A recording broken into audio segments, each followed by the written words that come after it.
Hey everybody, welcome to Thistlehawk Homestead and National Mead Day. That's right, best day of the year. Whether you made one batch of mead or a million, professional, amateur, somewhere in between, doesn't matter. It's National Mead Day, gotta love it.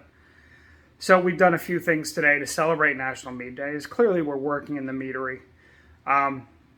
So we took our coffee mead, the cold brew mead that we made last July 31st.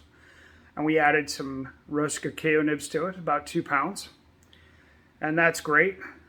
So the hope is that the chocolate and the acid in the chocolate will counterbalance the acid in the coffee.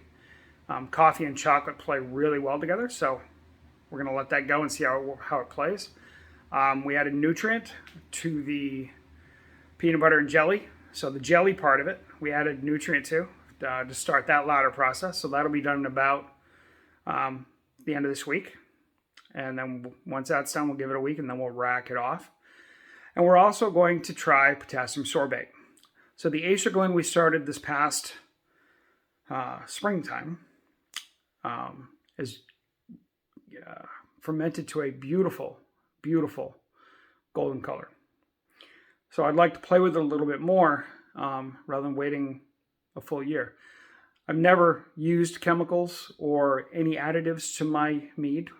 However, if I want to progress with my skills, I need to do something that I've never done before, or a process I've never done before. So I need to push myself a little bit, and that's okay.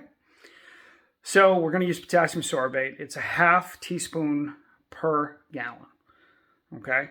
So in this black pot behind me, I've got 1 gallon of mead, and I've got the potassium sorbate there and the measuring spoon. So we're just going to put it in, mix it.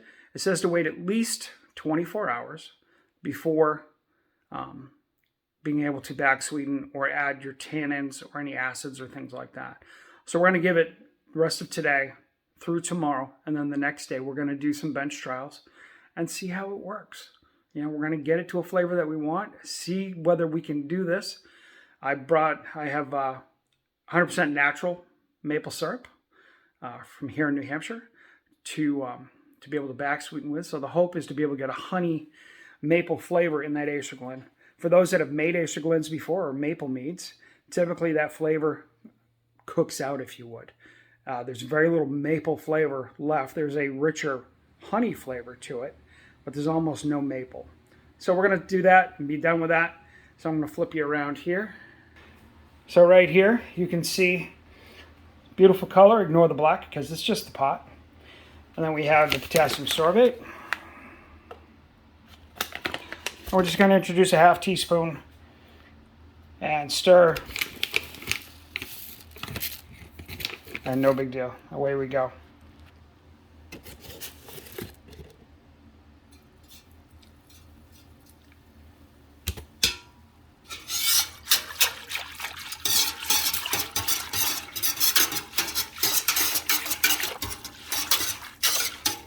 Now we're just going to let it sit.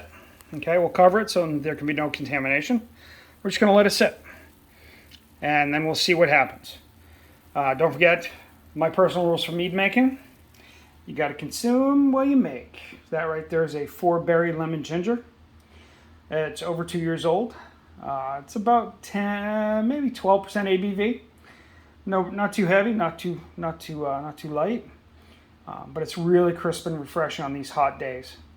So anyways, that's my consumption for the day. That's my big task as far as playing. And don't forget, everybody, this is a hoot. Happy National Mead Day.